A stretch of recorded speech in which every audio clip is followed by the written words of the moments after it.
Halo, Assalamualaikum warahmatullahi wabarakatuh. Perkenalkan, saya Syabatina Salsabila. Di sini saya akan membagi sedikit ilmu saya mengenai psikodinamika.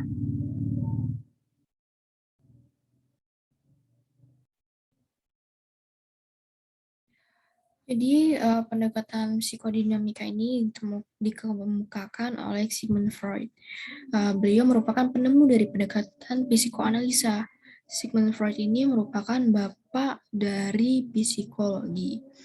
Teori psikoanalisis adalah teori yang berusaha menjelaskan hakikat dan perkembangan kepribadian.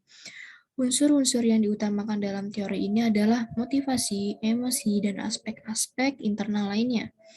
Teori ini mengasumsikan bahwa kepribadian berkembang ketika terjadi konflik-konflik dari aspek psikologis tersebut, yang pada umumnya terjadi pada anak-anak atau usia dini.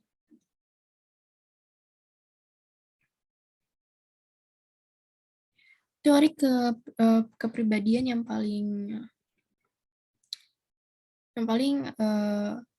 terkenal pada teori psikoanalisis ini adalah teori gunung es. Jadi Freud mengibaratkan alam sadar dan tak sadar itu dengan sebuah gunung es yang terapung di mana bagian yang muncul ke permukaan itu adalah bagian alam sadar atau alam yang kita sadari. Jadi di bagian jauh yang lebih kecil ke dalam atau di bawah air ini merupakan uh, alam bawah sadar atau alam yang tidak kita sadari. Jadi Freud memandang manusia sebagai makhluk yang deterministik. Deterministik di sini adalah Freud memandang bahwa kepribadian atau tingkah laku perilaku manusia ini terwujud dari pengalaman-pengalaman sebelumnya yang individu uh, yang individu pernah alami sehingga dapat membentuk individu itu yang sekarang atau kepribadian sekarang dan tingkah laku yang sekarang. Ada sebuah gagasan yang menyebutkan bahwa kegiatan manusia pada dasarnya ditentukan dari kekuatan irasional, kekuatan alam bawah sadar, dan dorongan biologis dan insting pada saat berusia 6 tahun pertama kehidupannya.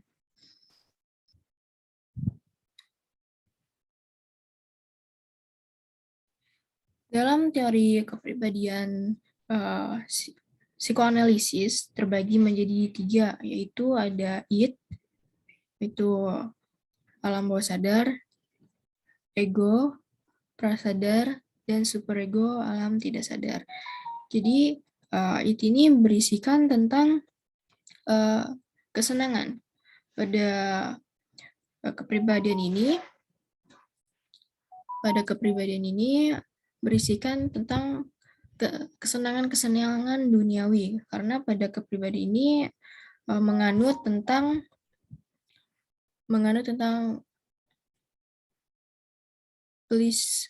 pleasure principle. Berikutnya ada ego. Ego merupakan pengambilan keputusan. Berikutnya ada superego. Kepribadian superego ini merupakan kepribadian berisikan tentang norma-norma atau nilai-nilai yang ada dalam kehidupan kita sehari-hari. Contohnya seperti ini.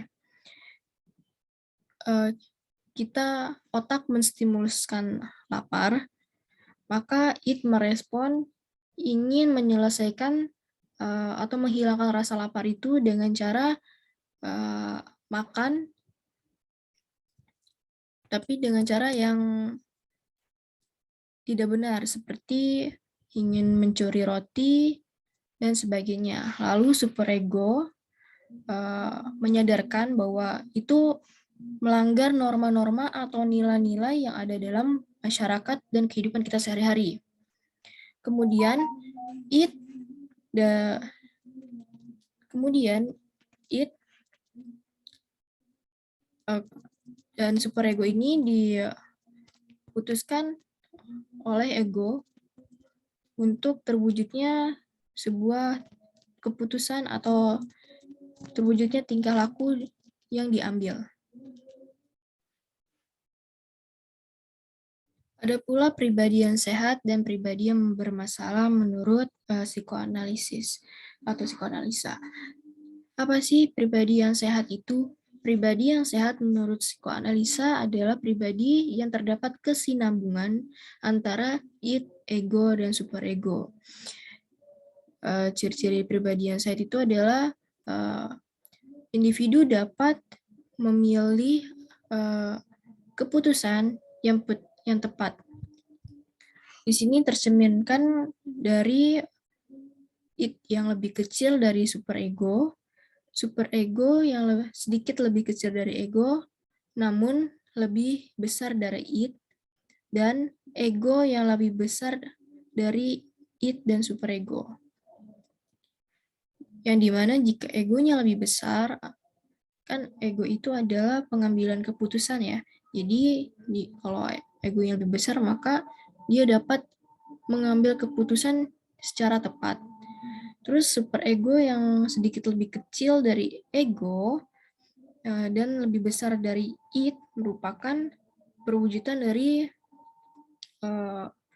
dia dapat merealisasikan perilakunya berdasarkan norma-norma daripada kemauan atau kesenangannya tersendiri. Berikutnya ada pribadi yang bermasalah. Pribadi yang bermasalah dalam psikoanalisis adalah pribadi yang tidak terdapat kesinambungan antara id, ego, dan superego. Apabila tidak terdapat kesinambungan antara id, ego, dan superegonya, maka akan terwujudnya sifat yang tidak enakan, tidak dapat mengambil keputusan, rasa cemas yang berlebihan, dan sebagainya.